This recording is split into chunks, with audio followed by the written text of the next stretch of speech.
Emmanuel Macron, rebonjour. Après la semaine passée, pour la première partie qui a concerné l'espace international, pour aujourd'hui, ce sera la relation France-Algérie ou Algérie-France. Étant donné que nous sommes le 1er novembre 2022, je vous invite humblement et sincèrement à écouter avec moi l'hymne national algérien, Kassaman.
Je vous remercie énormément, Emmanuel Macron, d'avoir euh, écouté avec moi l'hymne national algérien.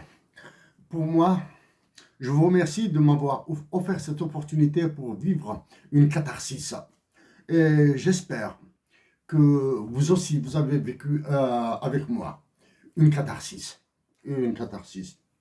Donc, avant euh, d'aller pour cette fois-ci sur des sujets entre nos deux pays, l'Algérie et la France, et, et d'aborder certains aspects qui seront probablement assez complexes. Je préfère plutôt commencer par vous dire euh, que dans mon isolement à Cornwall, Cornwall, c'est un petit village en Ontario. En Ontario, au Canada, c'est l'isolement, l'éloignement de mon pays, de ma patrie, l'Algérie, de ce que j'aime là-bas. Et en pensant à ceux qui m'ont permis de vous dire aujourd'hui, et même avant, ces mots aux révolutionnaires algériens et aux Français qui ont aidé la révolution algérienne d'être dans une certaine forme de liberté, Donc en le faisant, c'est ma dette que je paye envers eux. Et parmi toutes ces personnes, c'est moins qu'une obligation, plus qu'un devoir, c'est moins qu'une obligation, c'est plus qu'un devoir de cristalliser toutes ces mémoires dans le travail sacrificiel qu'a fait Hossein Ahmed. Hossein Ahmed qui a donné une très grosse partie de sa vie pour la paix, d'abord, les libertés qui vont avec la paix,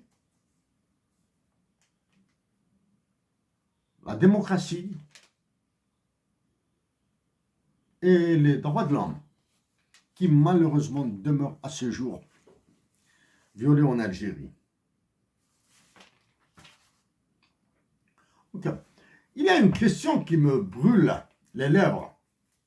Et étant dans une situation de monologue, je vous la pose directement.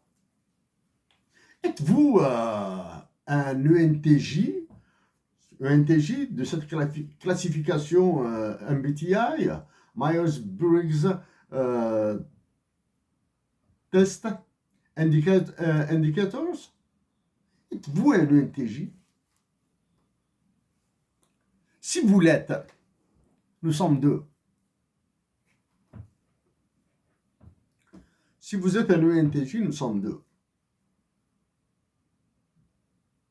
Dans le cas contraire,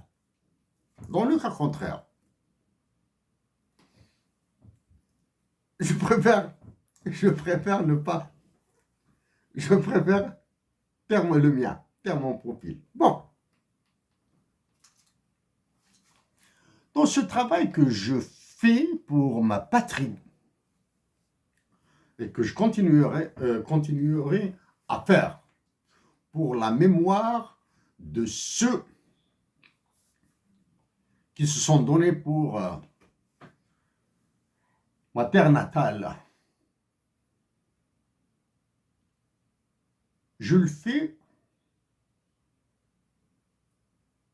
dans des conditions morales, intellectuelles. Oui, morales et intellectuelles, très difficiles. Très difficiles. Parce que c'est un travail qui ne demande aucune intelligence. C'est un travail qui ne demande aucune compétence particulière.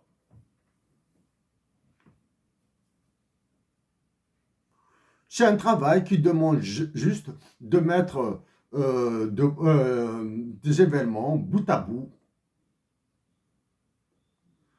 ou bien de mettre des événements en réseau,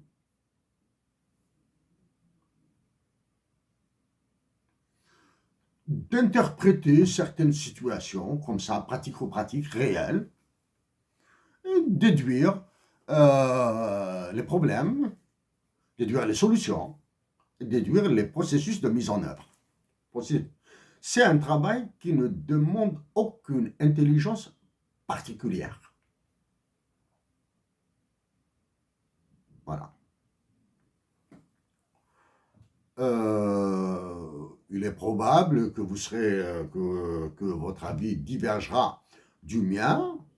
Je vous dirais simplement que les révolutionnaires, parmi les révolutionnaires les plus connus, peu d'entre eux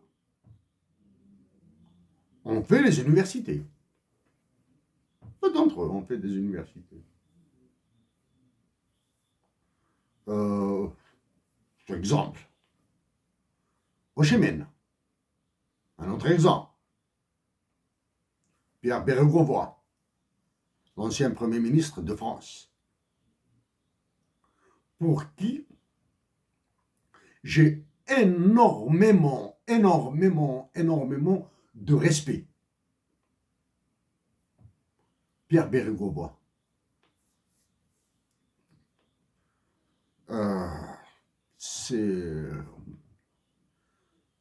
C'est un homme dont la France doit s'enorgueillir. Voilà pour le contexte moral et intellectuel dans lequel je fais, les conditions morales et intellectuelles dans lesquelles, avec lesquelles je fais ce travail. Mon rêve, mon espoir est intact, mais le rêve probablement il devient mon rêve devient de plus en plus chimérique. C'est de travailler sur de la théorie, sur de la pensée complexe avec des mathématiques élémentaires. Mon désir absolu maintenant, c'est de lire de la littérature rêche, celle qui tord les boyaux du cerveau. Voilà, celle qui tord les boyaux du cerveau. Mon désir actuel, c'est de lire de la poésie qui accélère les atomes de mon sang. De la poésie, par exemple, de Charles Péguy, de la poésie de Sylvia Plath, de la poésie de Ted Hughes.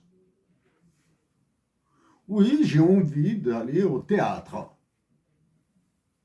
ou au moins lire des textes de théâtre. En écouter, oui, j'en écoute. Exemple, j'écoute Mouhia, un dramaturge de premier plan de Kabylie, en Algérie, qui a vécu en France. Oui, j'ai des amis personnels qui ont fait du théâtre, engagé. Selim Benzdira, un compatriote de la région du Sétifois, en Algérie, le voir jouer sur scène est un moment qui bouscule. Le voir jouer avec Abdelatif Bouleb, c'est un autre moment que je vous souhaite, Emmanuel Macron.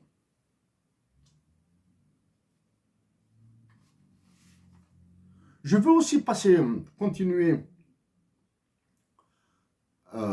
passer le restant de mes jours à prier Dieu, à m'aider à faire du bien et rien que du bien. Voilà un petit peu les considérations, mon état d'esprit actuel. Il y a une autre question. Du moins, c'est plus, c'est pas une question. C'est, c'est un moment que vous avez vécu et qui me, qui m'a énormément plu. Et mon plaisir, vous le voyez sur mon visage. Lors de votre visite en Inde, ou bien de l'une de vos visites en Inde, mais je sais que vous êtes parti en Inde, vous êtes parti au Taj Mahal, accompagné de votre épouse, à qui je fais, je fais mes hommages les plus sincères, les plus respectueux, les hommages que feront tous les musulmans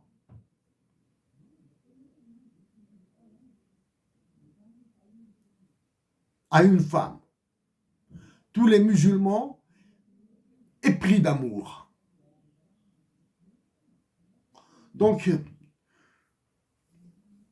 je vous demande humblement et sincèrement de dire à votre épouse que chez Faïset t'envoie, te fait ses hommages. Mais votre visite au Taj Mahal, en quoi elle m'a fait énormément plaisir.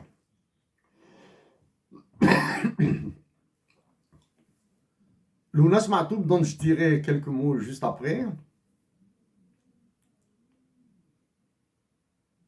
me l'a offerte. M'a offert une obole.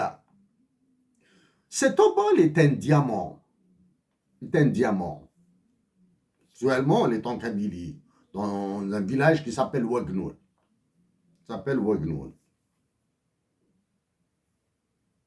Je rêve de la prendre, pas au Taj Mahal, à Al-Quds, Jérusalem, la terre de tous les prophètes. Et sur l'esplanade d'Al-Aqsa,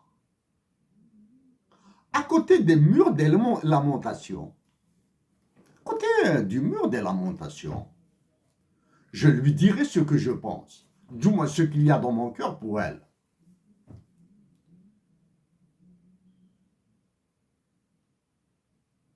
Je vous demande d'éviter, je veux m'éviter d'utiliser le verbe adorer ou aimer en français. Je préfère plutôt utiliser le verbe qui correspond en kabyle. Hamlart, voilà. Hamlart, c'est aimer ou adorer. Hein. Ça, j'ai envie de lui dire ces mots à Al-Quds, Jérusalem, à côté des murs des lamentations. J'ai envie aussi de la prendre à Ushuaïa, terre de feu. C'est pour montrer ce feu. Ce feu très gentil, très calme, très doux qu'il y a dans mon cœur pour elle. Pour le Taj Mahal, je préfère plutôt lui dire que je vais partir une seule fois pour moi-même, je vais repartir une deuxième fois pour elle, et ainsi, elle pensera, elle croira, ou elle se dira, il est parti 2 fois, c'est comme si nous sommes partis ensemble une fois. Mais la connaissant, elle refusera ça, hein. Elle préférera plutôt l'inverse. C'est-à-dire, elle partira une fois pour elle, une fois pour moi. Ben, si Dieu le veut, nous partirons ensemble une troisième fois. Voilà donc euh, Emmanuel Macron, mes premiers mots de Cornwall Sidnashal.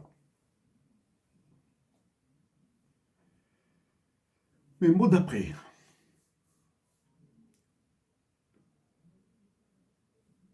En France sont enterrés des Algériens. En Algérie sont enterrés des Français. Que faut-il faire? Que nous faut-il faire pour toutes les mémoires qui sont bonnes, qui sont généreuses?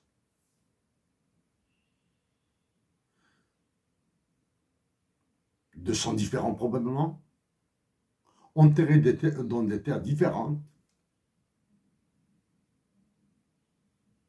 qui ont vécu dans des rêves, dans des utopies de paix, de bonheur, de joie, de prospérité. Je pense que c'est une piste que nous devons creuser.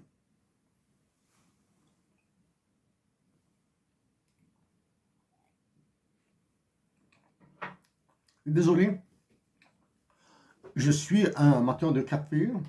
Amateur de café, je suis un tabagique. Le dernier événement qui m'a sincèrement touché, fait en France, c'est produit en France, a été l'honneur que vous avez rendu à une Algérienne, chanteuse d'expression kabyle, Chérifa. En français, plutôt, on dit Chérifa. Chérifa.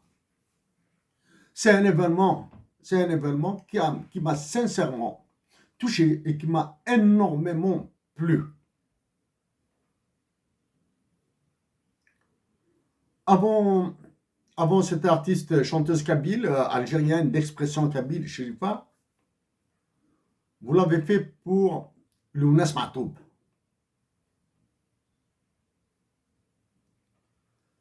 Un bout de la terre française porte le nom de Lounes Matoub. Au-delà, en plus de ce qu'est Lounes Matoub, un demi-urge, un thaumaturge, Lounes Matoub m'a offert un diamant. Voilà.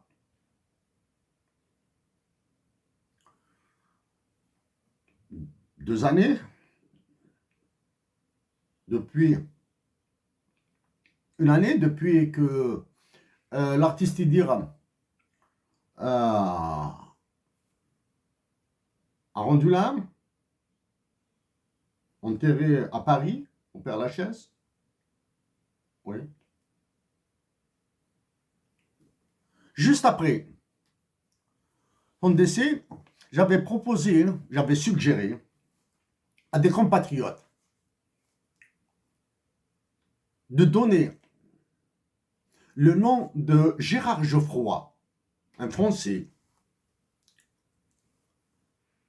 à un espace, à un édifice, de créer un événement en son nom, au nom de Gérard Geoffroy. Gérard Geoffroy était le flûtiste d'Idir. Il a participé à porter les espoirs de toute la nation algérienne exprimés à travers l'art d'Idir. Donc je pense aujourd'hui,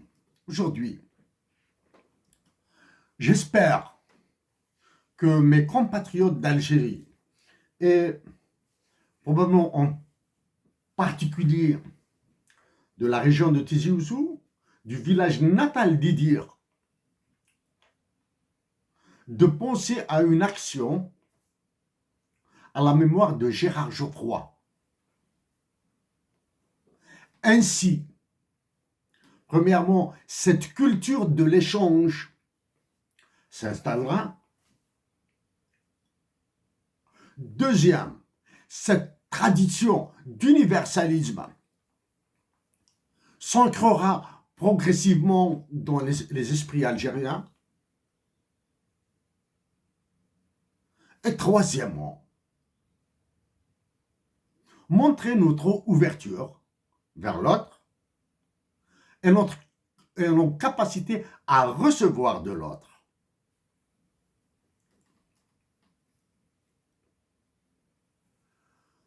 Quant à moi, je pense aussi à Coluche.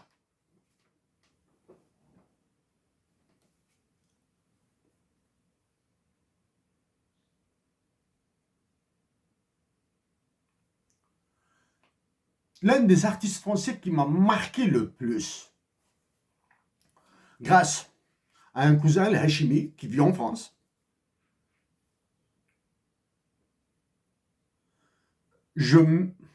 Alors là, je m'extasie à écouter toutes ses œuvres, qui m'a offert la collection de Coluche. Coluche et Coluche, artiste, engagé avec le cœur et pour le cœur des autres, dans les restos du cœur. Coluche, qui a perturbé une certaine politique française. Coluche, qui nous fait rire. Coluche me fait rire. Un train peut en cacher un autre. Le Schmilblick, le CRS. Pour Coluche, j'espère que c'est mon village natal, Voujlil, qui donnera le nom de Coluche à une place publique du village, à l'ancienne fontaine du village, ou peut-être à une montagne, parce que Coluche est une montagne, à une rue, à la rue dans laquelle, où je suis né plutôt, où je suis né. Mettre une plaque, donner le nom de Coluche à cette rue, Takouf, et mettre sur cette plaque sur le mur de la maison de Damalgid. Damalgid, c'est un Coluche en algérien. Serait immense. Coluche mérite de voir son nom un peu partout en Algérie, y compris dans le sud de l'Algérie, dans Manrasset, dans le Hogar, à l'ouest algérien, à l'est de l'Algérie.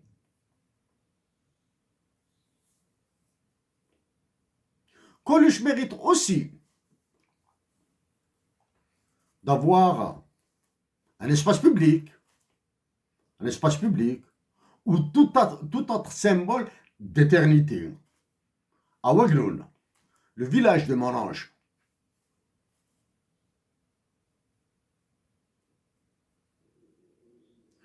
Plus que mon village, Voujlil, plus que le village de Monange Ouagloun, c'est Akbou, la plus belle ville du monde pour moi.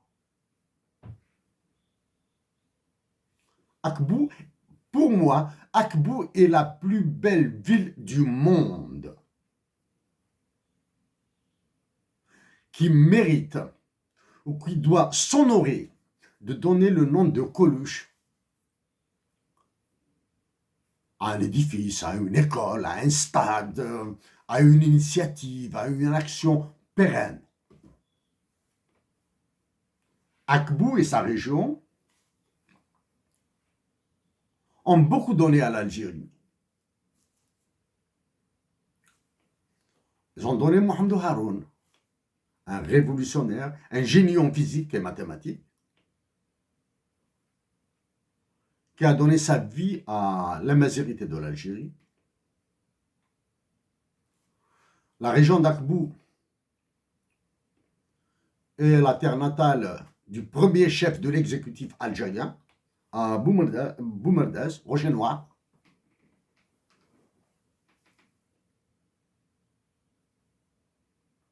Akbou, c'est la ville où un certain Charles de Gaulle a prononcé un discours. Voilà.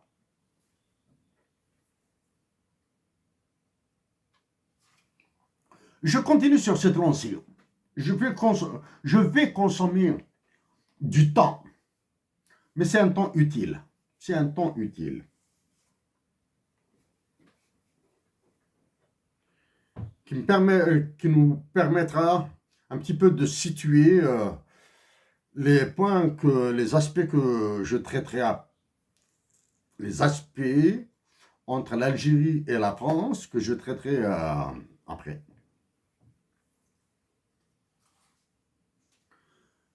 Mon premier séjour à l'étranger a été la France, bien sûr. De Marseille, j'ai pris le TGV à Paris. Lors du contrôle de train, de mon billet de train, j'ai posé la question au contrôleur. Je lui ai dit, monsieur, s'il vous plaît, approximativement à quelle vitesse roule le TGV. Il me dit, actuellement, il roule à peu près, si mes bon, ma mémoire, elle est bonne sur ça. Il dit que c'était aux alentours de 150 km/h. Gentiment, en souriant, je lui ai dit, oh, mon amour de la vitesse, mon appréciation de la vitesse sera un peu déçu là. Il sera un peu déçu. Il dit, monsieur, ne vous inquiétez pas, au-delà de Lyon, le train fera des pointes à 250 km/h, quelque chose comme ça. À l'époque, il me semble que la vitesse de test était de 372 km/h et la vitesse commerciale n'était pas loin de 270 km/h. Ça, c'est le TGV. Durant d'autres séjours en Europe, j'ai pris le train, le plus célèbre train, le plus rapide train espagnol, le Talgo, entre Madrid et Barcelone. En Allemagne, j'ai pris l'ICE, le Intercity City Express. Ça, c'est en Allemagne. En Allemagne, j'ai pris l'ICE. C'est pour aller du côté de, pas du côté de Mayence, vers la frontière du Danemark. Je partais en Suède. Voilà. Donc, en Europe, j'ai pris le TGV, j'ai pris le Talgo espagnol, l'ICE allemand. En Amérique du Nord, j'ai pris des trains au Canada, d'Ontario, Québec. J'ai pris un train rapide entre Washington et New York récemment, durant le mois de juillet. Parmi tout le réseau ferroviaire, là, parmi tous ces moyens de transport, le TGV est un bijou. Voilà. Le TGV français est un bijou. C'est surprenant qu'un pays comme le Canada et les États-Unis d'Amérique, du moins Washington et New York, pour le reste, ne disposent pas d'un train de ce type, du TGV.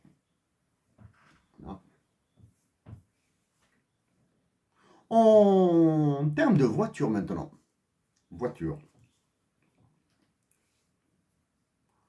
À une certaine époque, j'étais porté plutôt sur la vitesse.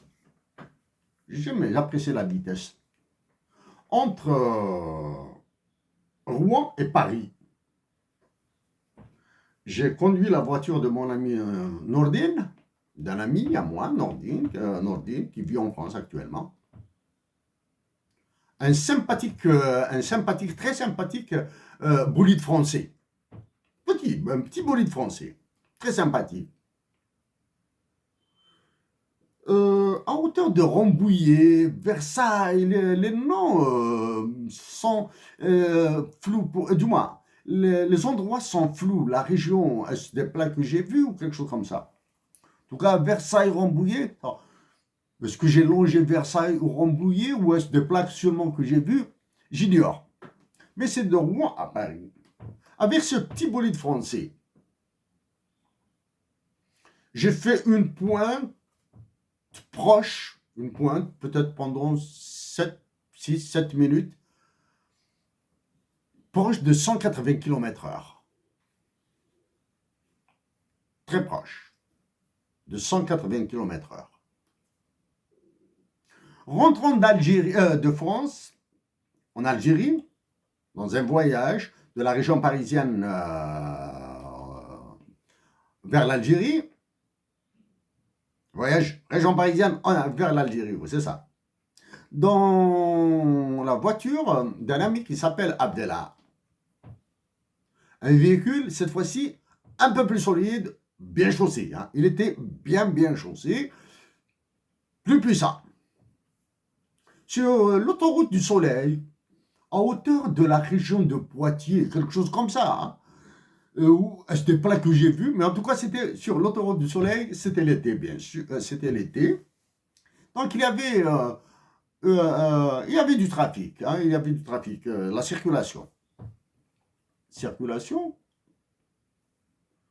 J'ai profité de son sommeil pour rouler à des pointes de 170 km/h. Toujours avec un véhicule français, mais cette fois-ci plus solide. C'était une R21 GTI Turbo, quelque chose comme ça. En tout cas, c'était plus large, c'était bien. Hein. J'ai fait des pointes de 170 km/h. Ouais, mais il y avait du trafic, hein, c'est l'été, l'autoroute du Soleil. On a, en Algérie, grâce à deux de mes frères qui se sont expatriés très jeunes, un en France et un autre au Canada, nous avons possédé un véhicule. C'est un véhicule français. Donc, mes deux frères, celui de Paris et du Canada, se sont cotisés pour nous offrir un véhicule de moins de 3 ans. C'est un véhicule français, excellent bolide. Ça, je peux en témoigner. En Algérie, sur la route de la steppe, l'ouest,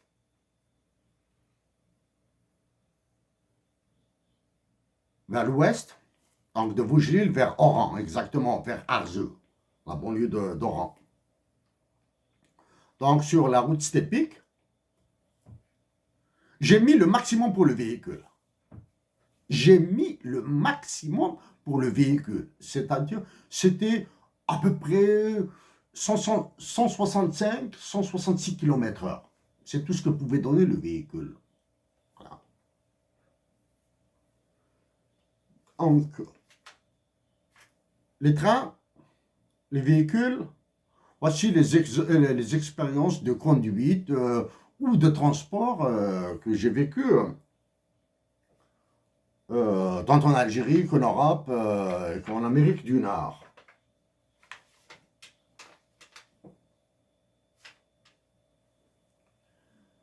Maintenant, je passe à juste certaines facettes. Après votre visite en Algérie, après la visite de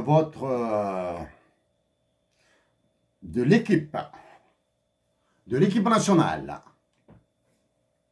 française en politique, Premier ministre et les autres ministres.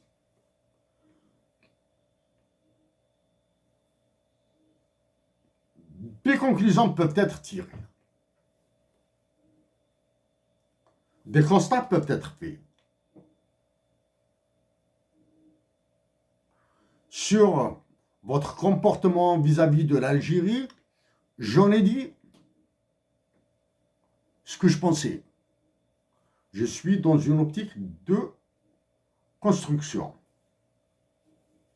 Voilà.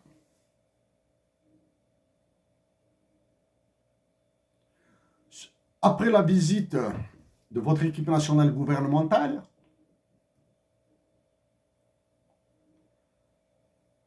une scène,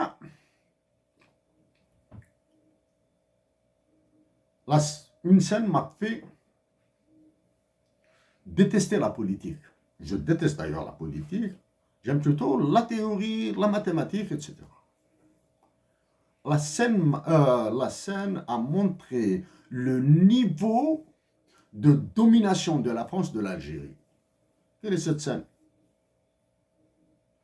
Les deux premiers ministres à l'aéroport d'Alger, pendant qu'ils exécutaient le rituel protocolaire, pays sous-développé, Premier ministre avec un rituel protocolaire. Il n'est pas chef d'État, là. C'est juste un Premier ministre. Y compris la vôtre, là. C'est juste un Premier ministre, rien de plus. Oui, chef d'État, d'accord, qu'il y ait un protocole officiel pour des présidents, pour des chefs d'État, etc. Oui, mais pour un ministre, non. Mais c'est pas tant ça. C'est la scène qui m'a fait... qui me fait désespérer de mon pays. Un général qui marchait au pas cadencé derrière eux. Un général de l'armée algérienne qui marchait au pas cadencé derrière les deux premiers ministres.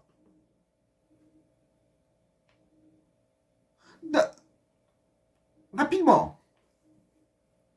Un protocole pour des premiers ministres qui travaillent, ce sont des agents d'exécution. Ont-ils besoin d'étalage de tout l'appareil, etc., etc. Non. Des individus, là. Hein. Ben, qu'il y ait un accueil symbolique comme ça, oui, mais maintenant, tout l'appareil, là, etc., c'est la connerie. Bon, d'abord, la politique, c'est le monde de la connerie par excellence. Qu'un général un général de l'armée algérienne marche au pas cadencé derrière des ministres, c'est de la folie. Ça montre, d'abord, que le général qui a marché au pas cadencé derrière les deux ministres est un général qui ne pèse absolument rien dans la hiérarchie militaire algérienne. Bon. Il montre la culture du sous-développé. Oui, l'Algérie est un pays sous-développé. C'est la scène qui m'a écœuré le plus.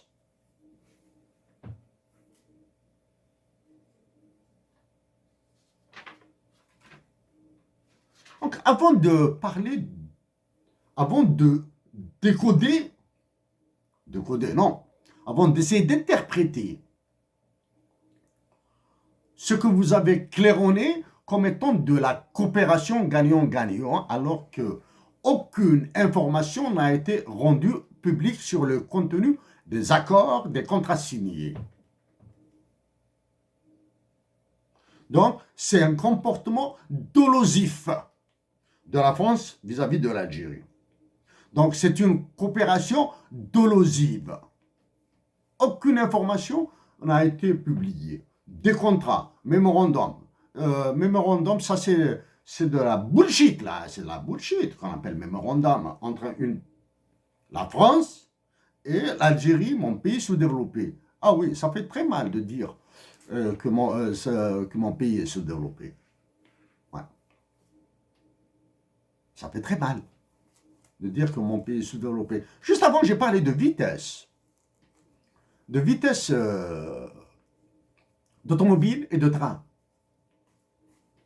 Mes compatriotes d'Algérie doivent se remettre au travail honnête et dévoué pour la patrie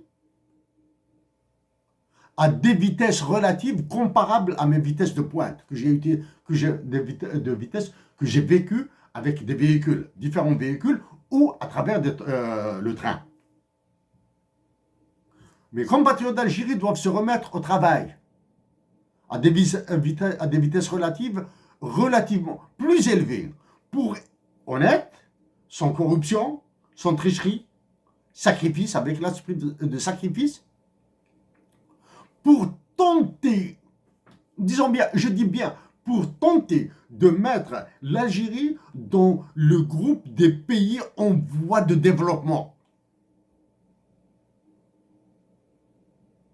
Et ils doivent travailler à des vitesses élevées et à un niveau de conscience extrêmement élevé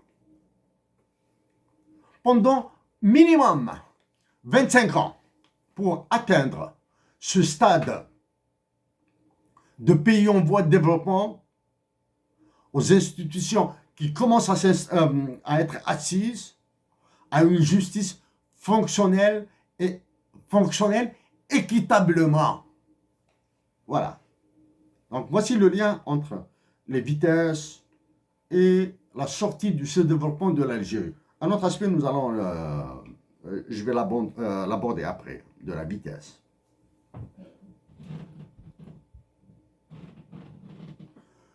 Je vous ai invité à écouter avec moi l'hymne national algérien,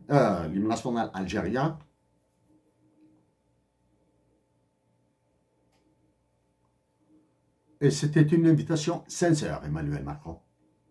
Très sincère.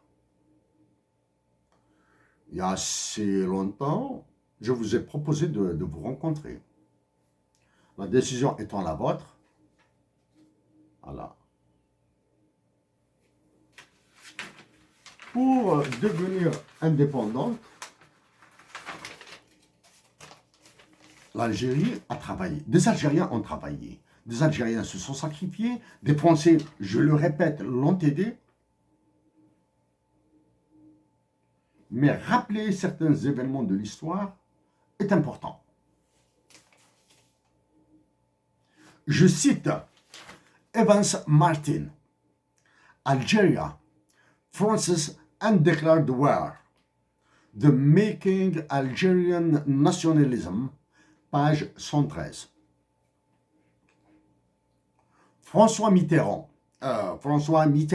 comme ça, à l'accent anglais. From Flanders, Minister of the Interior, the National Assembly, 12 November 1954. François Mitterrand, ministre de l'Intérieur, l'Assemblée nationale, 12 novembre 1954. Algeria is France. From Flanders to the Congo, there is the law. One single nation, one sole parliament. Algeria is France. L'Algérie est la France. Des Flandres jusqu'au Congo, il y a la loi. One single nation, une seule nation. On one sole parliament, un seul parlement. 1954.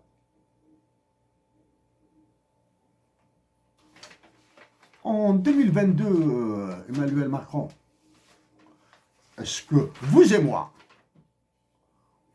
pourrions discuter de la fusion de deux nations, de la nation française et de la nation algérienne, qui mettront en commun leurs ressources, terre, mer, air,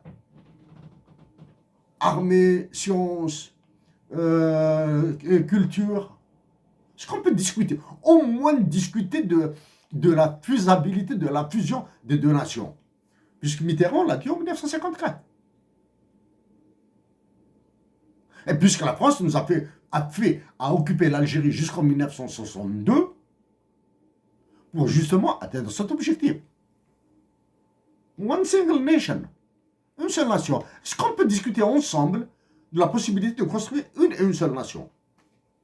Pas de la réalisabilité, mais juste de la discussion. En France, en Algérie, il y a des Français, il y a des morts, des familles se sont constituées, des Algériens, des Franco-Algériens, des Algéro-Français dans les deux pays, etc. Est-ce qu'on peut discuter de la fusion? Bien. Est-ce qu'on peut? Ce genre de challenge, oui, m'intéresse.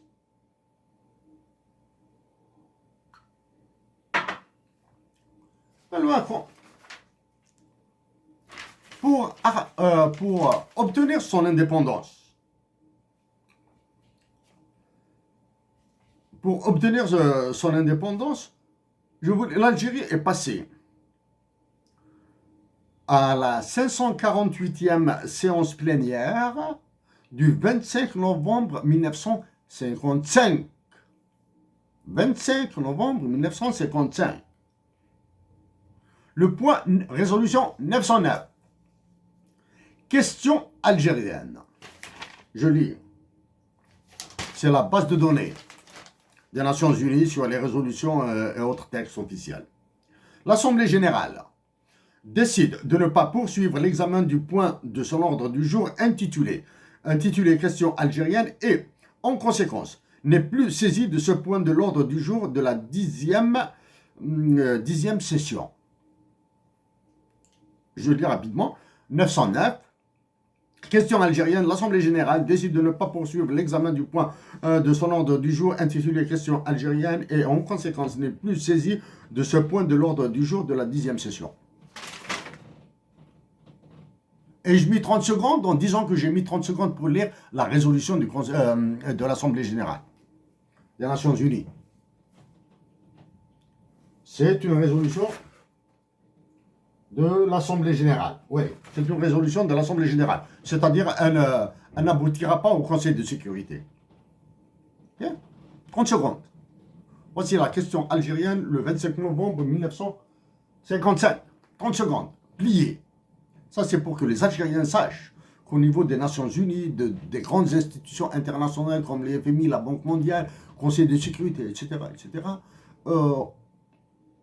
le temps, c'est de l'or.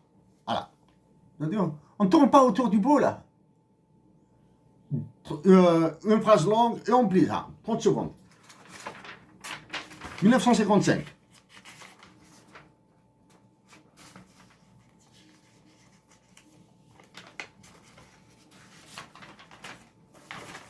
« 1955. Le 15 février 1957. Toujours question algérienne. Résolution 1012. L'Assemblée générale, virgule. Ayant entendu les déclarations des diverses délégations et discuté la question algérienne, considérant la situation en Algérie qui cause beaucoup de souffrance et de pertes en vies humaines, exprime l'espoir que dans un esprit de coopération, une solution pacifique, démocratique et juste sera trouvée par des moyens appropriés, conformément aux principes de la Charte des Nations Unies. 645e séance plénière du 15 février 1957. C'est-à-dire, maintenant, avec la résolution 1012, les Algériens et les Français comprendront que le texte, que la formulation, que le langage a son poids. Exprime l'espoir. C'est-à-dire, si la guerre, si le conflit continue avec des morts, des souffrances, etc., c'est pas grave. Il y a l'espoir. Le 20 novembre 1959, maintenant. De 55, on est passé à 57. De 57 à 59. Question des réfugiés. Résolution 1389. Réfugiés d'Algérie au Maroc et en Tunisie. L'Assemblée générale, ayant examiné le rapport du Haut-Commissaire des Nations Unies pour les réfugiés, considérant les efforts déployés par le Haut-Commissaire et les résultats obtenus au cours de l'année mondiale du réfugié, prenons note avec satisfaction, reconnaissant cependant que la question de ces réfugiés algériens en Tunisie et au Maroc, notamment celle des jeunes enfants qui en forment la majorité, demeure précaire. Recommande au Haut-Commissaire des Nations Unies pour les réfugiés de poursuivre son effort. Voilà. La question est introduite maintenant. Résolution. 19 décembre 1960 maintenant. L'Assemblée générale, elle est un peu plus longue. La voici. Maintenant, la résolution est un peu plus longue et considérant que la situation, c'est les points importants que je lis pour moi, hein.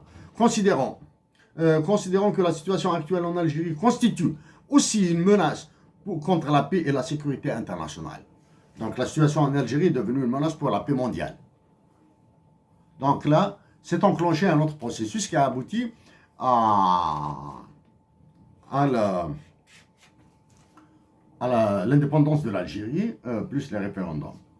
La résolution du 1803 du 14 décembre 1962 dit le droit de souveraineté permanente des peuples et des nations sur leurs richesses et leurs ressources naturelles doit s'exercer dans l'intérêt du développement national et du bien-être de la population de l'État intéressé.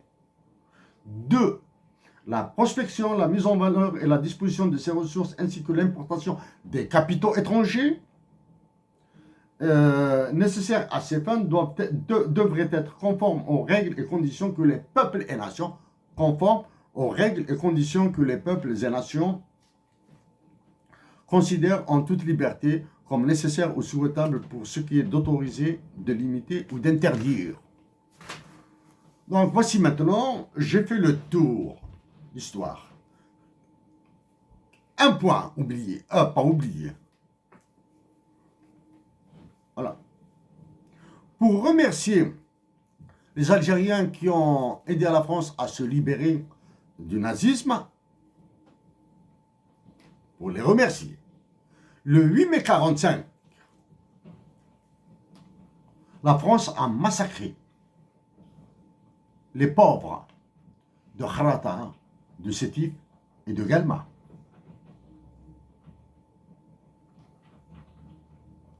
Est-ce les remerciements que méritait la nation algérienne? Est-ce la reconnaissance qu'il fallait... Est-ce de cette façon qu'il fallait exprimer la reconnaissance de la France envers les Algériens?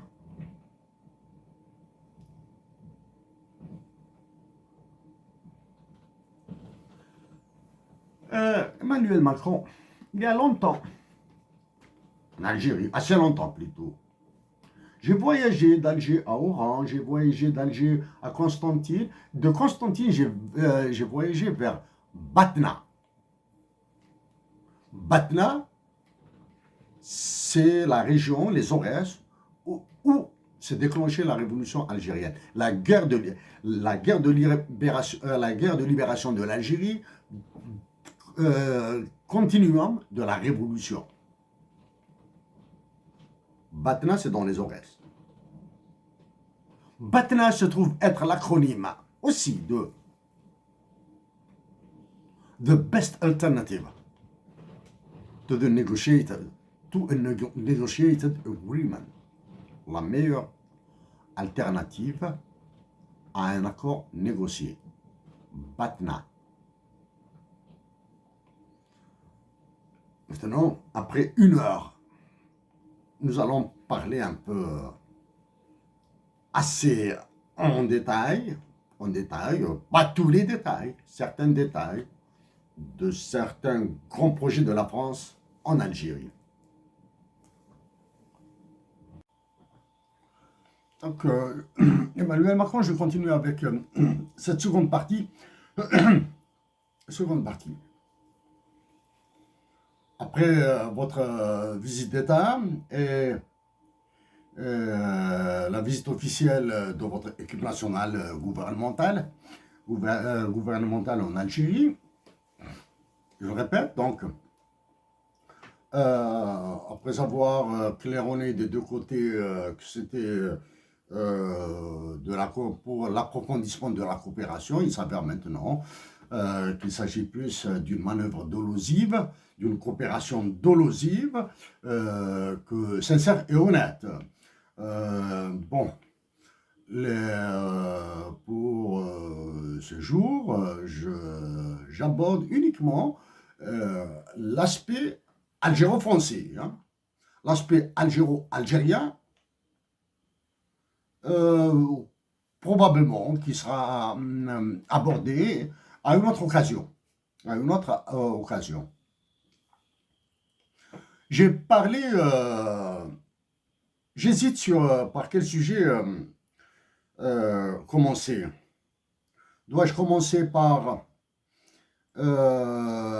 l'aspect sécurité, l'aspect pharmacie et médecine et investissement étranger, investissement français en Algérie, euh, par le transport ferroviaire, l'aviation, le transport aérien, commercial aérien, je l'ai abordé il y a de cela 3 semaines, un mois. Bien sûr, pour ce jour, j'éviterai les chiffres de la France avec l'Algérie que j'ai puisés d'Eurostat. Donc, pour aujourd'hui, les chiffres, ils sont mis de côté. Donc, par quel sujet? Je préfère commencer d'abord par celui de revenir sur l'hymne national algérien. Tout à fait au début, je vous ai dit que j'ai vécu, merci de m'avoir permis de vivre une catharsis. L'hymne national avec récemment l'hymne national algérien. L'hymne national algérien, comme vous le savez, a été écrit par Mofdi Zakaria et sur ordre de Abd Hamdan. En 2014, j'ai suggéré, j'ai fait juste la suggestion de la dotation de l'Algérie d'un hymne national bilingue en arabe et en tamazight. Après cela, bon, le Hussein Aït Ahmed rappelé à Dieu. J'avais voulu animer une conférence à sa mémoire à New York, puisque c'est lui qui est derrière les résolutions du Conseil de l'Assemblée générale des Nations Unies en faveur de l'Algérie. C'est lui qui est derrière, même s'il y a Mohamed Yazid et d'autres Amran qui ont pris le relais. C'est Hussein Ahmed. Donc, pour sa mémoire, j'avais souhaité animer une conférence sur les actions internationales de Hussein Ahmed.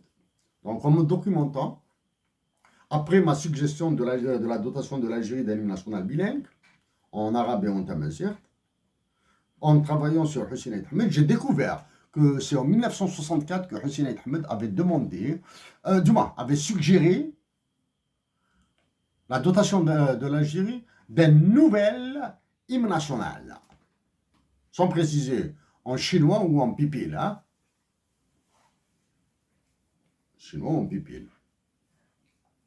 Dans d'autres lectures, j'ai découvert que d'après le biographe de l'ancien président de l'Algérie, Chedri Benjdid, celui-ci a souhaité faire d'une chanson qui s'appelle Min Ajlika Watani, pour toi ma patrie, l'hymne national. Il aimait tellement ces chansons qu'il avait voulu en faire un l'hymne national.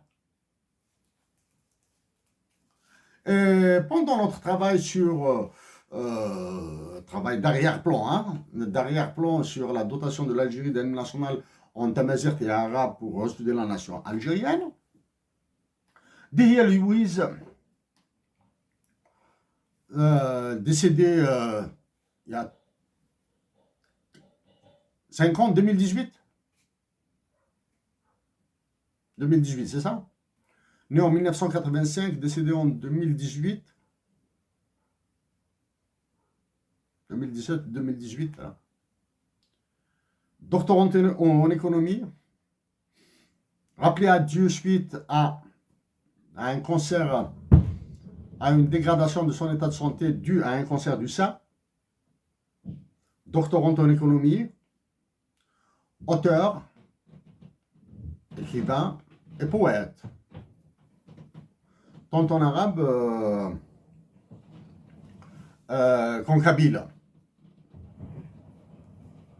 Français, je pense qu'elle a publié un ouvrage en français. Un ou des ouvrages en français. Pour sa mémoire, pour un témoignage, l'histoire, elle m'avait dit qu'elle allait créer un hymne national, tenter de créer un nouvel hymne national en arabe et tamazight.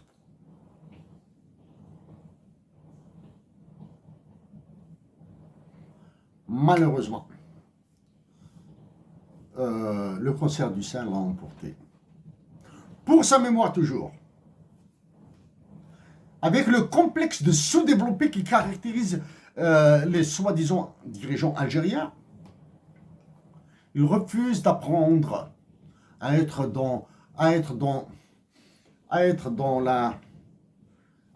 l'histoire positive. Si tant est il y a une histoire positive ou négative, hein. L'histoire pas au sens historiographique, mais dans le sens construction d'un terroir pour les générations futures. Refuse de baptiser les opérations du concert du Saint en son nom. Juste un symbole. Louis a donné pour l'Algérie. Oui, il y a des femmes qui souffrent du cancer du sein. Il y a même des hommes qui souffrent du cancer du sein.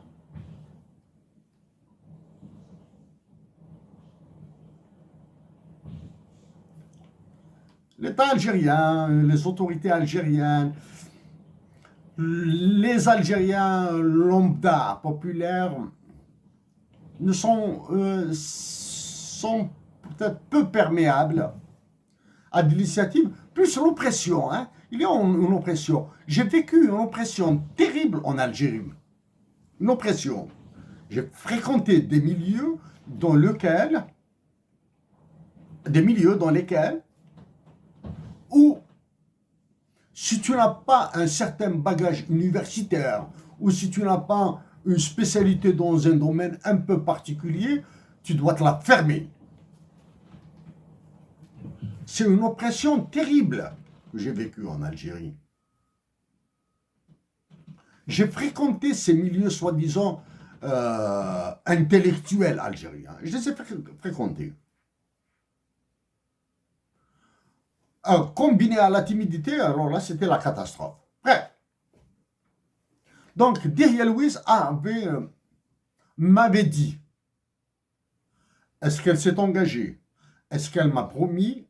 Je refuse d'utiliser ces mots. Mais puisqu'elle me l'avait dit, j'ai l'intime conviction, j'ai la certitude que si la maladie lui a donné du répit, elle l'aurait fait. Voilà.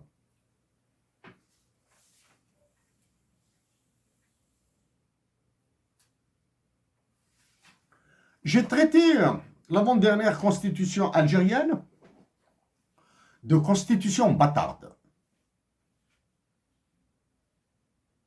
Tout ça, vos services de renseignement, vos services de documentaires, d'archives, etc., peuvent chercher mes écrits ici au Canada pour le Centre de recherche sur la mondialisation ou mes différentes interventions. Bâtarde parce que ces auteurs étaient inconnus. Les rédacteurs de la Constitution algérienne étaient inconnus. Cette dernière, l'actuelle, je l'ai traitée de sauvage et criminelle. Voilà. Et j'ai dit qu'elle serait peut-être inspirée par les esprits ou bien l'équipe qui tourne autour de Noah Feldman, l'Américain, l'Israélo-Américain Noah Feldman. Avec l'inclusion de l'article sur l'intervention de l'armée algérienne à l'étranger et les dernières décisions, les dernières informations qui circulent comme ça à voix feutrée, calmement, gentiment. Maintenant, il s'avère, et il est confirmé, que les Français et les Américains, de certains milieux, sont en moins de connivence. En moins de connivence. Ou du moins, ou peut-être, probablement, c'est la France qui a exigé de l'Algérie d'introduire la question un article autorisant l'intervention de l'armée algérienne à l'étranger. Cette question est extrêmement sensible et grave. Grave au sens que elle est porteuse de danger. Hein.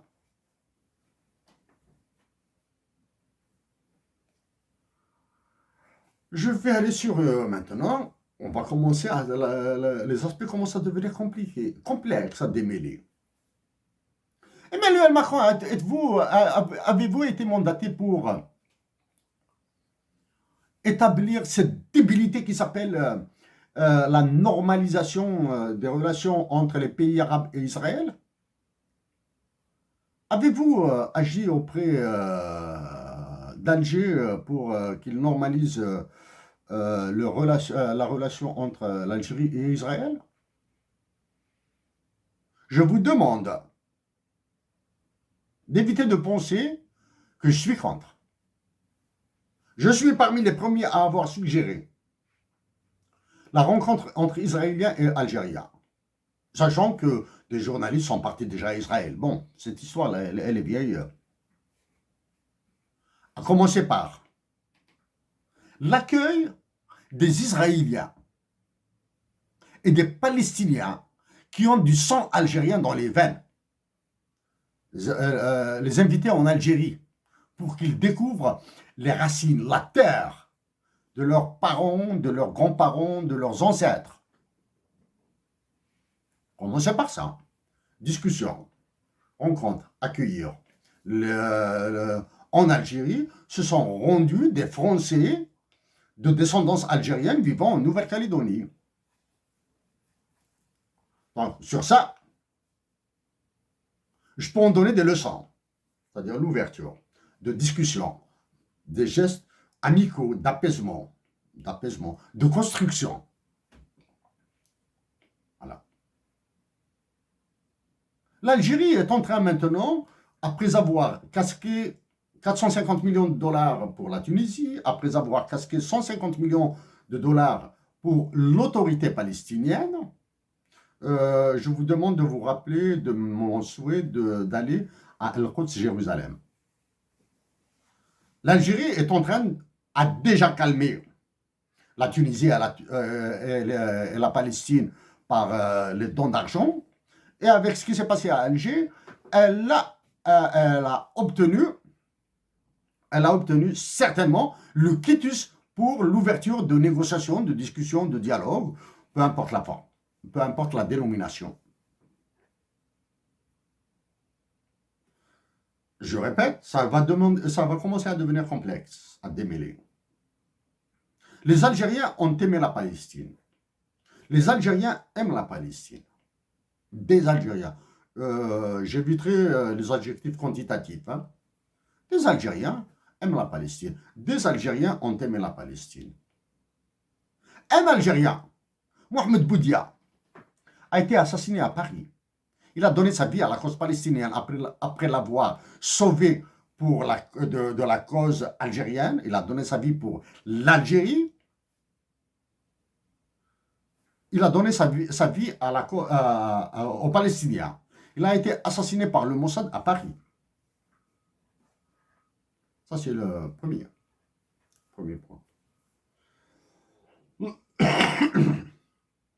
Deuxième point, à couler. La question d'établissement de relations entre l'Algérie et Israël passe d'abord par les droits de l'homme. Liberté de circulation, fraternité entre les peuples, tout. Liberté de circulation, liberté d'établissement, c'est des droits de l'homme. L'homme qui a défendu les droits de l'homme en Algérie s'appelle Halim Sili. Il a été assassiné en France. Ça, c'est un ratage monumental de la France. D'accorder les honneurs à Halim Sili comme ceux qu'elle a accordés à Libera Abdelkader, à Lounes Matoub, à Sherifa et à d'autres que j'ignore, que je ne connais pas probablement. Ça, c'est une erreur monumentale de la France. L'autre erreur monumentale de la France, c'est d'avoir tué les droits de l'homme en Algérie après les deux visites, la vôtre et celle de votre équipe nationale gouvernementale. Donc, vous avez montré que les droits de l'homme, c'est du pipeau. C'est du pipeau.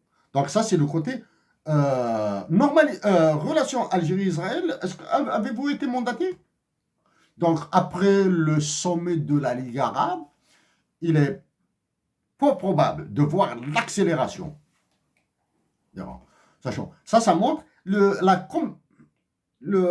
complexe d'infériorité des Algériens. C'est-à-dire, quand ça vient, quand une idée, une suggestion vient d'un Algérien, elle est minable.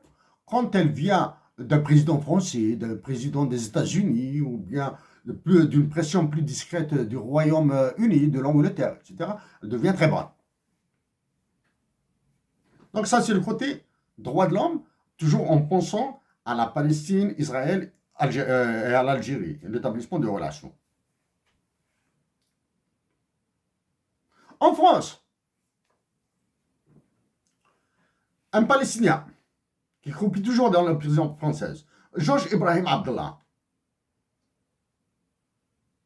est maintenu en prison alors qu'il a perdu sa peine, qu'il a purgé sa peine,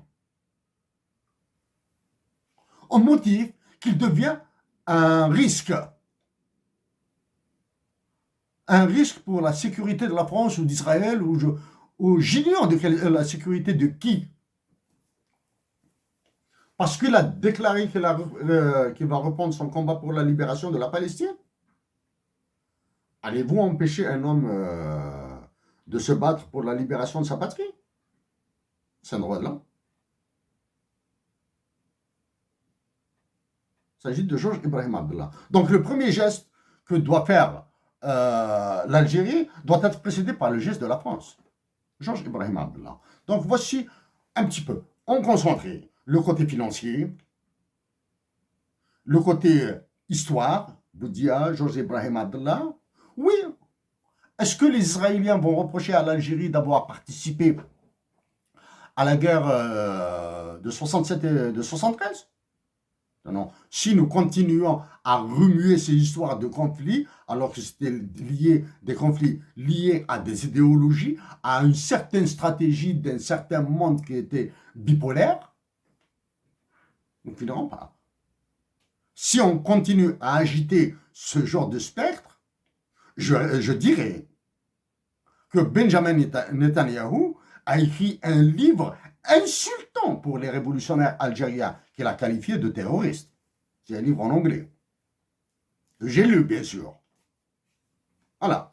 Donc ça, c'est le côté Palestine. Et ça a commencé la Constitution. Maintenant, nous allons venir à l'intervention de l'armée algérienne à l'étranger. S'il y a un conflit, un nouveau conflit israélo-arabe, est-ce que l'armée algérienne va intervenir aux côtés des Arabes ou bien rester spectatrice? Ce sont des questions complexes, mais qui sont discutables. On peut les discuter d'un point de vue normatif, d'un point de vue normatif en utilisant le droit international, etc. Ou bien est-ce que l'armée algérienne va intervenir uniquement dans les conflits en Afrique? Voilà un problème. En 2014, quand mes compatriotes d'Algérie salissaient encore Tamazir, moi j'ai dit qu'il faut faire attention au sud, qui risque de devenir un Kosovo. Maintenant, c'est devenu un Kosovo et c'est devenu un Donbass. Le sud, la partie Algérie, Mali, Niger, alors que j'avais proposé la création d'un marché international de ressources naturelles dans le désert algérien, du côté du Hogar, pour construire une nouvelle ville pour 2050, 2060, et déplacer la capitale vers le centre de l'Algérie, vers le désert absolu, le plus absolu des déserts du monde, c'est le désert de Tanzrouf. Voilà. Donc l'armée algérienne va intervenir uniquement dans les conflits africains et non pas dans les conflits futurs israélo-arabes ou probablement arabo-français. peut-être arabe-turc, entre un conflit entre les Arabes et les Turcs, puisque la ligne rouge maintenant c'est devenu la Turquie, après Berlin. Bon, c'est tout côté. Donc, le sud de l'Algérie est devenu un Donbass et un Kosovo. En 2014, certains Algériens ont tenté probablement de me lyncher. Allez-y, allez-y. Je résiste pour ça. Il n'y a pas de, je suis habitué à des crises à l'université de Montréal. Donc, est-ce que l'armée algérienne va intervenir au Mali?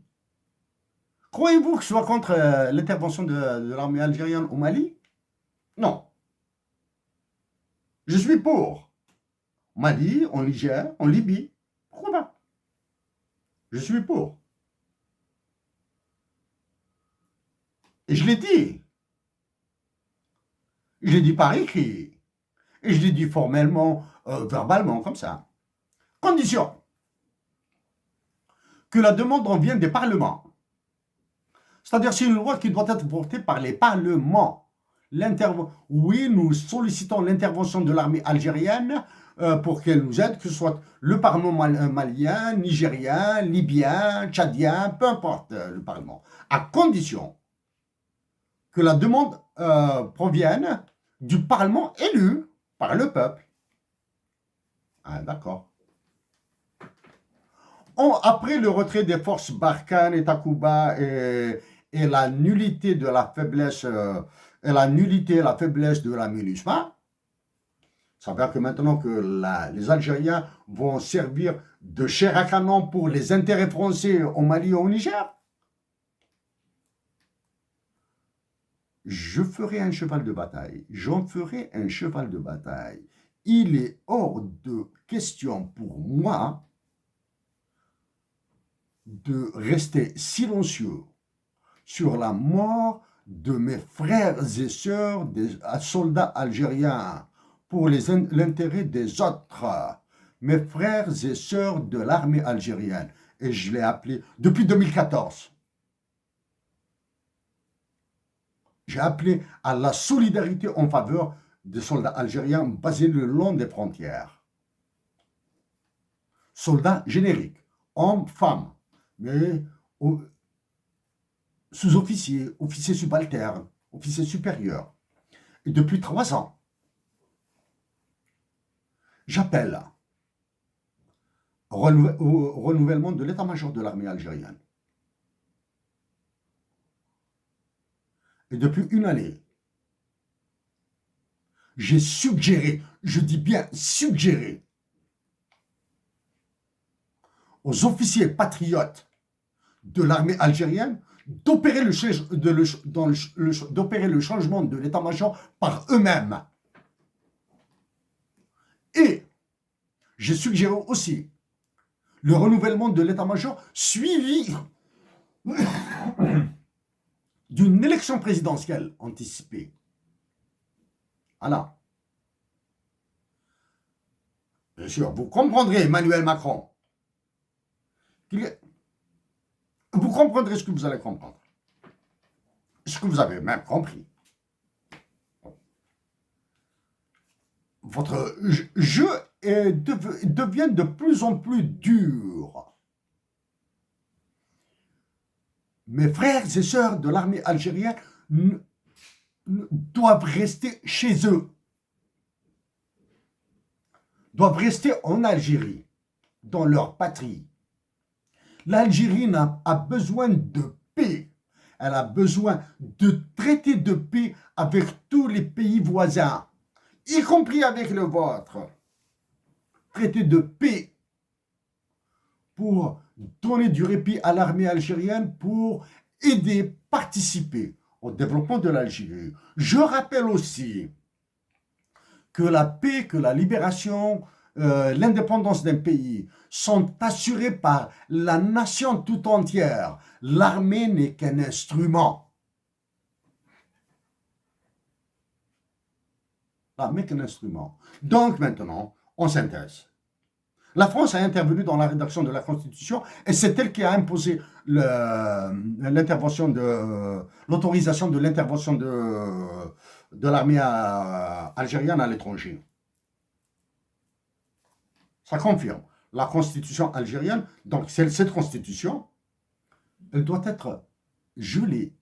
Pourquoi elle doit être gelée? Parce qu'elle interdit à des Algériens expatriés, ayant la double nationalité, des stupidités de ce genre-là, de se présenter à l'élection présidentielle. Alors que, pour sauver l'Algérie des désastres et malheureusement sans succès, c'est Mohamed Boudiaf qui a été rappelé du Maroc pour être assassiné en Algérie. Il a été rappelé pour sauver l'Algérie, il a été assassiné. C'est Hussein Ahmed qui a été rappelé de Genève pour sauver l'Algérie. Ils lui ont fait exploser son cœur. Ils ont explosé son cœur. Alors que Hussein Ahmed et Mohamed Boudiaf résidaient à l'étranger depuis... C'est-à-dire qu'il y avait un article de la Constitution qui leur interdisait de se présenter. Et pourtant, ils l'ont fait. Voilà. Donc, l'intervention de l'armée algérienne, elle va se faire sous les ordres des chefs d'État, sous vos ordres, ou bien sous le commandement de recommandation d'une résolution du Conseil de sécurité de l'ONU. Le Conseil de sécurité de l'ONU est bloqué actuellement, parce que l'ONU risque de subir le sort de la SDN. Donc ça, c'est un cheval, ça c'est un sujet que je suis, du moins, auquel je m'opposerai toute ma vie, hein, du moins toute ma vie, une partie de ma vie. L'intervention des soldats algériens à l'étranger. On ne va pas intervenir pour des clopinettes des financements de l'ONU, là. OK? L'autre aspect du conflit, cet aspect, il a un autre conflit. La France soutient et a même signé l'accord dit d'Alger, 2015, stabilisation du Mali. Un accord signé d'une signature comprise d'une quarantaine de pages, 2015. Est-ce qu'au moins la première et deuxième ligne de la page 30 de ce plan de paix, de plan de stabilisation, etc., ont été réalisées? Première et deuxième ligne. Emmanuel Macron, ce texte, je vais utiliser des termes très gentils, mais à vous, s'il vous plaît, choisissez un terme, l'un des termes populaires en France, comme celui qui commence par M, 3 points de suspension. Et appliquez-le. L'accord d'Alger et le CEMOC, le comité d'état-major opérationnel conjoint, qui est formé de l'Algérie, de la Mauritanie, du Mali et du Niger, sont du crap. C'est de la bêtise, c'est de la connerie, etc. S'il vous plaît, vous utilisez les termes français bien sonnés, là, bien pesés. Là, hein. Le Niger qui a menacé le Mali de lui faire une guerre, le Niger a menacé le Mali d'un conflit armé, récemment. Et il se retrouve au sein du CEMOC, comité d'état-major opérationnel conjoint, qui rend compte à votre état-major et à vous-même. L'accord d'Alger, c'est un fatras, c'est un tissu de phrases qui n'ont aucun sens. Ils ont mélangé tout, de peace building, de peacekeeping, de DDR.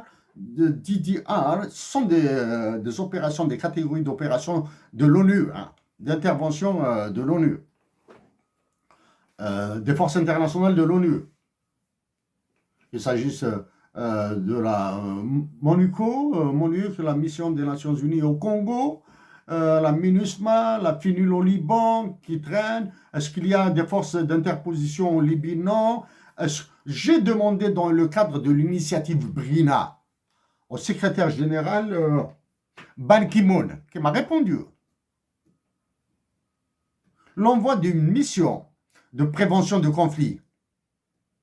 Avant d'aller au peacekeeping, au peacebuilding, rien à ce jour. J'ai demandé au président de la Commission de l'Union africaine de dépêcher une mission de prévention des conflits. Bon, c'est comme prêcher dans le désert, hein. Tous les conflits, dans tous les conflits africains, les salades de l'Union africaine sont absentes là. Donc voici un élément lié à la sécurité. Hein. Ça, c'est un élément lié à la sécurité, à la paix et au conflit. L'autre élément de la sécurité maintenant, grâce à l'intelligence de la perfide Albion, celle que vous appelez la perfide Albion, du Royaume-Uni et des États-Unis d'Amérique, l'Australie a résilié son contrat d'acquisition de sous-marins nucléaires français.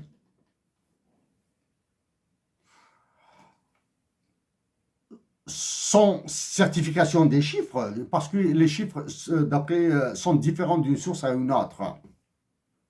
L'Australie a accepté de vous payer quelque chose comme 1 milliard de dollars, 950 millions de dollars US, comme amende.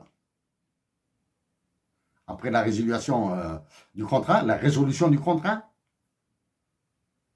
en vous faisant perdre pour une valeur estimée, certaines sources que j'ai vues, de 90 milliards de dollars.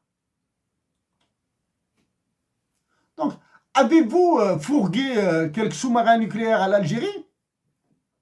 L'Algérie a besoin de ses réserves internationales pour nourrir et soigner les enfants. Avez-vous fourgué des sous-marins nucléaires à l'Algérie pour sa sécurité? C'est un autre sujet qui doit être abordé, débattu, discuté, etc. Tout, absolument tout. Donc, quand je vous l'ai dit, un traité de paix suffit. L'autre élément.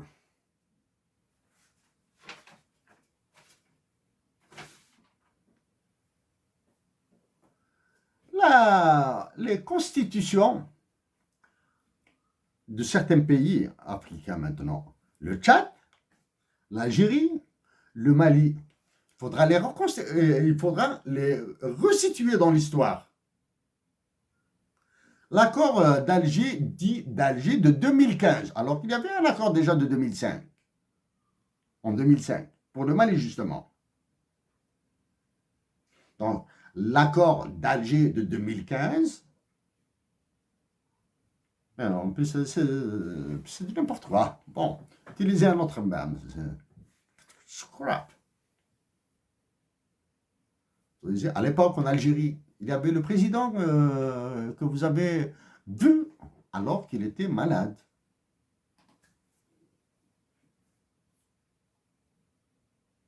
Au Mali, il y avait un président que vous avez chassé, qui a été chassé par un coup d'État militaire. Au Niger, est-ce que la France a fait la même chose avec le précédent chef d'État, Monsieur Issoufou, à qui j'ai écrit. Donc, l'accord d'Alger de 2015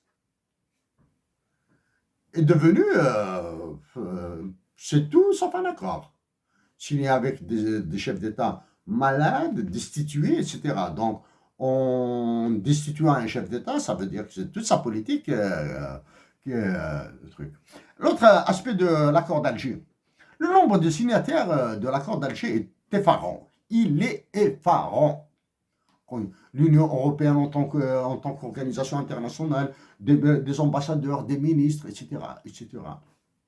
Des ambassadeurs ont signé un accord. L'accord signé par des ambassadeurs, est-ce qu'il a une valeur?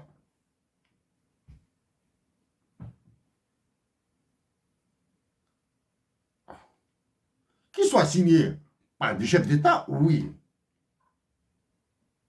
Qu'il soit ajouté aux accords qui soient déposés à l'ONU, oui.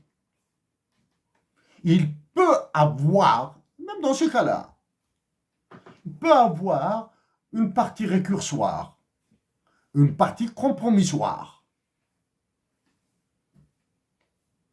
Donc ça, c'est... Donc, je traitais de la constitution de l'Algérie, de la relation avec la Palestine, de l'intervention de l'armée algérienne, des sous-marins nucléaires pour sa sécurité, etc. Donc, ça, bon, je concentre, on va pas rentrer, aller au-delà, c'est trop pour aujourd'hui, là. En parlant maintenant des transports. Les avions commerciaux, je l'ai réglé. Hein. Du moins, j'ai dit ce que je pensais, je ne l'ai pas réglé. Je parlais tout à fait au début de mes voyages, j'ai parlé du TGV. Les États-Unis et le Canada sont dépourvus de TGV. Pas forcément TGV français, d'Alstom. Mais un train à grande vitesse fabriqué au Canada ou en France. Aux États-Unis.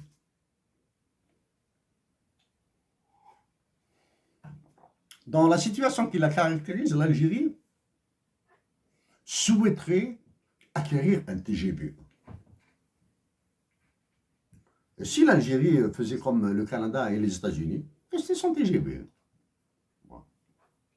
Restait son TGV et accorder l'argent, cet argent destiné aux sous-marins nucléaires et au TGV, à l'enseignement supérieur, à la formation dans le domaine de technologie, etc. Et attendre 30 ans, 40 ans, nous sommes en 2020, laisser ce projet aux générations 2050, aux générations de 2060, sachant que les générations des années 90 ont produit des catastrophes vers l'ouest, vers Béchar, le réseau, la voie ferrée vers Béchar, un train appelé celui de la Rocade, Msila, Borj, Msila, etc. En attendant 2050, les trains à sustentation magnétique japonais et chinois, les trains à sustentation magnétique actuels deviendront moins chers. L'Algérie ira directement vers le train à sustentation magnétique. Il y a la question de la nature de l'Algérie, c'est le désert. Oui, j'ai suggéré la construction d'une ville dans le désert absolu pour qu'elle devienne la future capitale de l'Algérie.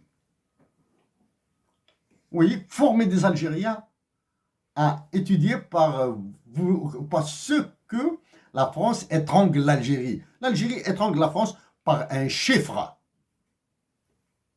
Un chiffre qui a son impact dans la politique internationale. C'est ce qu'on appelle l'écartement de voie.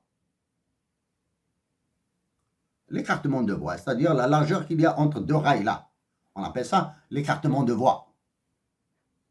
L'écartement de voie est un écartement français en Algérie, qui est différent de l'écartement au Canada et aux États-Unis.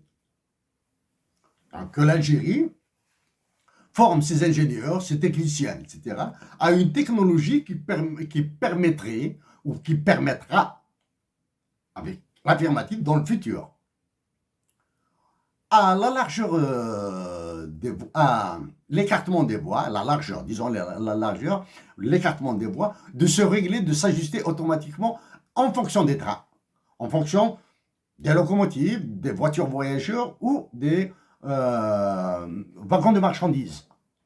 Pourquoi wagon de marchandises et locomotives? J'insiste sur ça. Parce que les trains américains et canadiens sont conçus pour, surtout les trains américains, sont conçus pour des trajets désertiques longs, mais qui demandent des voies plus larges, des écartements de voies supérieures. Donc, vous les tenez par ça. Donc, c'est, là je viens à la dette que détient la dette française envers l'Algérie, la créance que détient l'Algérie sur la France d'environ 3 milliards de dollars US ou 3 milliards d'euros. L'argent qu'a pris Bernard Cazeneuve pour calmer les anti-françaises, les émeutes des anti-françaises. Est-ce que ce contrat de TGV sera absorbé sera réglé par la dette et la corruption qui va avec, etc., etc. C'est-à-dire, avec la créance de l'Algérie, l'Algérie s'auto-corruptera. Les Algériens recevront de la corruption à partir de l'argent algérien. Seront corrompus par de l'argent algérien qui est déposé en France, détenu par la France. Voilà, ça c'est le côté ça. Oh, reste maintenant le dernier point. Là, c'est long. Parce qu'il y a d'autres points assez graves, très graves. Beaucoup de points graves, plus que graves, plus que graves. Voilà. Le marché des voitures d'occasion. Vous avez en tout cas, Emmanuel Macron, j'ai l'impression que vous avez un pouvoir magique. L'Algérie a oublié complètement les importations de voitures d'occasion, alors qu'il faudra importer de l'insuline pour les diabétiques, importer probablement du Temesta ou de l'Aldol, parce qu'il y a beaucoup de dépressifs en Algérie, ou bien importer du glucophage, metformine pour les diabétiques, ou bien importer plus d'équipements médicaux, ou bien construire des centres de première ligne, etc. Équiper, acheter des ambulances pour une rapidité, etc. Elle a besoin de cet argent-là pour ça. Il y a aussi l'Algérie, par domination de la France, par influence de la France, par mimétisme. Mimétisme. En France, vous avez décidé de toucher aux retraites françaises. Le détail, c'est votre affaire. Je sais que vous allez réussir à faire passer ce que vous appelez la réforme des retraites. Ça, c'est un problème franco-français. Mais analyser de loin,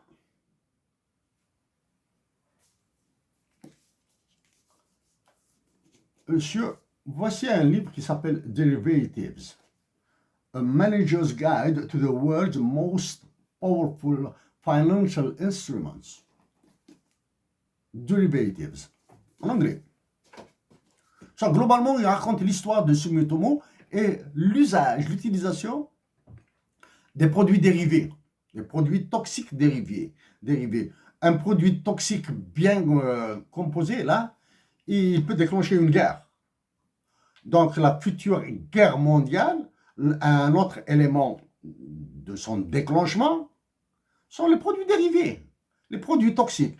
Pour le citoyen lambda là, populaire, là, un produit dérivé, derivative, un produit toxique, c'est du poison dans l'économie réelle. C'est le poison de l'économie réelle. Parlons des produits dérivés. C'est très, très complexe.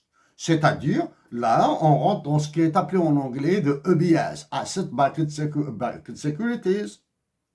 À l'intérieur de ces EBS, Asset Backed Securities, la politique m'a abruti. J'ai oublié quasiment oublié tout ça, là. On rentre dans les CDO et les CDS. Et c'est les produits dérivés, de derivatives, ce sont les armes de Satan. Satan, elles sont conçues par des mathématiciens. Les hommes de loi, ça c'est le procès, ne comprennent absolument rien. Les politiques, encore moins. Un politique comprend aux produits dérivés. Et sachant que vous venez de la banque Rothschild, donc vous connaissez les produits dérivés, puisque vous les avez, puisque, bon, par exemple, Uber utilise des produits dérivés. Donc en France, maintenant, nous allons construire un autre schéma complexe. Avec les mains comme ça, parce qu'au tableau, ce sera plus clair. Donc sur un tableau, ce sera assez simple à expliquer. Vous avez décidé de réformer les retraites françaises, grand bien vous fasse. Vous avez décidé de créer un seul régime de retraite uniforme pour tous les retraités français, grand bien vous fasse. Est-ce que BlackRock vous a demandé d'acheter, vous a demandé, a réussi à vous imposer l'achat des fonds de pension de retraite français, les fonds français de pension de retraite? Ils les achètent, mais tous, d'un bloc, beaucoup, beaucoup. Ça, c'est la première. Donc, vous êtes obligé de passer par la réforme, etc., etc. Ça, c'est l'emballage à l'opinion publique française. Et BlackRock va acheter vos fonds de pension, l'unique fonds de pension qui sera généré, puisqu'il y a les déficits, etc., etc., donc il va l'acheter à une valeur de marché inférieure à sa valeur réelle. Il va vous laisser une petite antenne comme ça pour gérer les conflits avec les retraités. Et lui, il va envoyer ça sur le marché spéculatif des produits financiers. Probablement qu'il prendra une part des fonds de pension de retraite français, à qui il ajoutera l'indice Dow Jones, le Nikkei, il ajoutera la météo qu'il fera à Rosario, en Argentine. Bien, pourquoi? Parce que à Rosario, en Argentine, la météo est très importante parce qu'elle est vendue sur le marché de Londres. Hein. La météorologie, hein, la température qu'il fait là, elle est vendue. Ah, les indices poussent, tout ça, tous ces indices-là, le Nikkei, tout ça, ils sont vendus. Ils sont vendus. Ça, c'est BlackRock. Ça, c'est pour la France. OK? Donc, puisque BlackRock est présent en Algérie, dans Medgaz, celui qui fournit le gaz à l'Espagne, là, est-ce que BlackRock, grâce à vous, peut-être grâce à vous qui connaissez les gestionnaires de BlackRock à New York, vous allez leur demander d'aider l'Algérie à s'endetter pour 10 milliards de dollars par exemple, 12 milliards de dollars par exemple, puisque l'Algérie a besoin d'argent. Oui, l'Algérie va accepter de s'endetter auprès de BlackRock. L'Algérie va être contrainte de prendre des options, des futures, sur les produits toxiques de BlackRock. Et dès que l'Algérie sera incapable d'honorer ses engagements de remboursement, il va lui imposer les prix du pétrole à pratiquer, puisqu'il est actionnaire. Maintenant, même s'il avait 0,1 millionième de pouvoir de décision, d'action dans Medgaz, le poids de BlackRock sera le plus lourd, même s'il a 1 millionième. Ça, c'est d'un côté. L'autre côté maintenant, puisque l'Algérie agit par mimétisme, donc les fonds de pension de retraite de l'Algérie, les retraitants de l'Algérie vont subir le même sort. Ils en ont parlé, c'est en 2015-2016 que j'avais suspecté ça. Ça, c'est d'un côté. Maintenant, on va parler rapidement des marchés de la voiture. Je vous ai dit tout à l'heure au début que grâce à mes deux frères, nous avons acquis, nous avons eu un petit véhicule français, très sympathique, hyper puissant, moins de 3 ans. Première règle. Qui peut le plus, peut le moins. Qui peut le plus, peut le moins. Puisque les Algériens sont capables d'acheter des voitures d'occasion en France en euros et ailleurs en dollars canadiens probablement, en dollars US probablement. Donc il peut payer la douane en dollars ou en euros. Qui peut le plus, peut le moins. Autre chose, ça c'est le côté taxe. J'ai dit il y a assez longtemps qu'il faudra une taxe de l'enterrement des véhicules d'occasion en Algérie. Parce que nous allons internaliser votre externalité. L'externalité française qui se débarrassera des carcasses de voitures, etc., en les vendant aux Algériens comme ils le vendent aux Maliens ou aux Nigériens, etc. Donc, une taxe d'enterrement des véhicules d'occasion français en Algérie est nécessaire. Accorder ce budget à la nature, etc., etc. Le marché de l'occasion maintenant, en lui-même, c'est le marché, c'est un marché mafieux par excellence. Trafic de voitures. Dans la terminologie américaine, on dit c'est it's a lemon market. C'est un marché de citron. Le marché de citron, quand vous mangez un citron, vous faites ça. Le marché de citron. Parce que la sélection adverse et l'aléa moral dans ça, c'est terrifiant. C'est-à-dire le vendeur peut tricher, l'acheteur peut tricher, et bien sûr, ce marché de voitures, maintenant, il ouvre un autre marché, le marché de la petite mafia, là. C'est-à-dire celui qui va remettre le compteur d'un véhicule à zéro, à 1000 km, à 2000 km, et le présenter comme neuf. Il y aura le trafic des extraits de naissance des voitures, des cartridges, date de naissance. Oh, bah ça, il suffit de payer un petit peu, là. Graisser la patte, et ça passe, là. Hein, de faux papiers. Toute cette machine-là sera remise en selle. Okay? Donc, mais maintenant, où est-ce que ça va mener tout ça? Qu'un Algérien achète un véhicule d'occasion français ou allemand ou américain, bon, pour l'expression, je m'en moque. Voilà, pour l'expression, l'achat. Emmanuel Macron, avez-vous ordonné la dévaluation du dinar algérien? Puisque la demande en euros va exploser en Algérie.